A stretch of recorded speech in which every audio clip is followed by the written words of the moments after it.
Hamas Israel যুদ্ধ শুরুর পর থেকে ইসরায়েলকে সামরিক, অর্থনৈতিক সহ সব ধরনের সহায়তা দিয়ে আসছে ঘনিষ্ঠ মিত্র যুক্তরাষ্ট্র। তবে অবরুদ্ধ গাজায় বেসামরিক নাগরিকদের উপর গণহত্যা চালানোয় তেল আবিবের প্রতি কিছুটা নাখোশ হলেও সমর্থন অব্যাহত রেখেছে ওয়াশিংটন। বিকাশে কম খরচে ক্যাশ আউটের লিমিট বেড়ে 50,000, প্রিয় এজেন্টও 2টা। তবে গেল শনিবার ইসরায়েলের ভূখণ্ডে ইরান যখন হামলা করে বসে, তখন তেল আবিবকে বাঁচাতে ঠিকই পাশে দাঁড়ায় মার্কিন প্রশাসন। ইরানের ছোড়া 3 শতাধিক ড্রোন ও ক্ষেপণাস্ত্র প্রতিহত করতে ব্যবহার করা হয় যুক্তরাষ্ট্রের আকাশ প্রতিরক্ষা ব্যবস্থা, আর এর জেরে ইরানের উপর জারি করে নতুন নিষেধাজ্ঞা।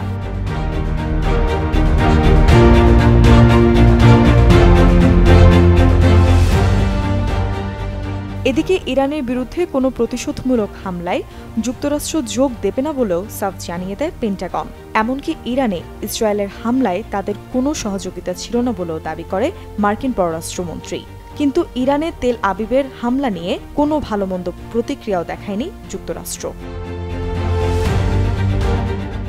এমন দ্বিমুখী আচরণে মধ্যপ্রাচ্যকে অস্থিরতার দিকে ঠেলে দিচ্ছে যুক্তরাষ্ট্র অভিযোগ চীনা বিশ্লেষক লি শাওকিয়াংয়ের। চীনের নিংজিয়া বিশ্ববিদ্যালয়ের এই গবেষক বলেন, যুক্তরাষ্ট্র ও ইসরায়েল উভয়ে চায় ইরানকে কোণঠাসা করতে।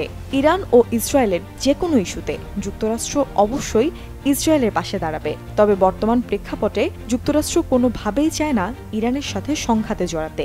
এমনকি ইসরায়েল ইরান দ্বন্দ্বও চায় না ওয়াশিংটন।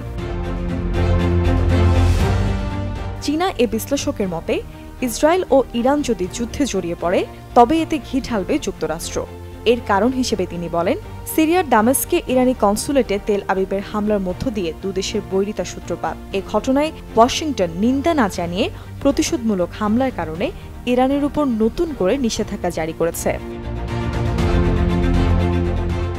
একই ঘটনা দেখা যায় গাজা ইস্যুতেও।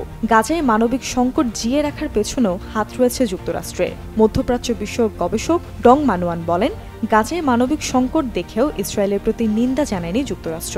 অথচ কোনো পশ্চিমা নাগরিক হামলায় নিহত হলে তারা শোক জানাতে ভুল করে না। এতে বোঝা যায় যুক্তরাষ্ট্র দ্বিমুখী নীতিতে চলে, আর ইসরায়েলকে যদি যুক্তরাষ্ট্র সহায়তা করে যায়, তাহলে চক্রাকারে যুদ্ধ চলতেই থাকবে।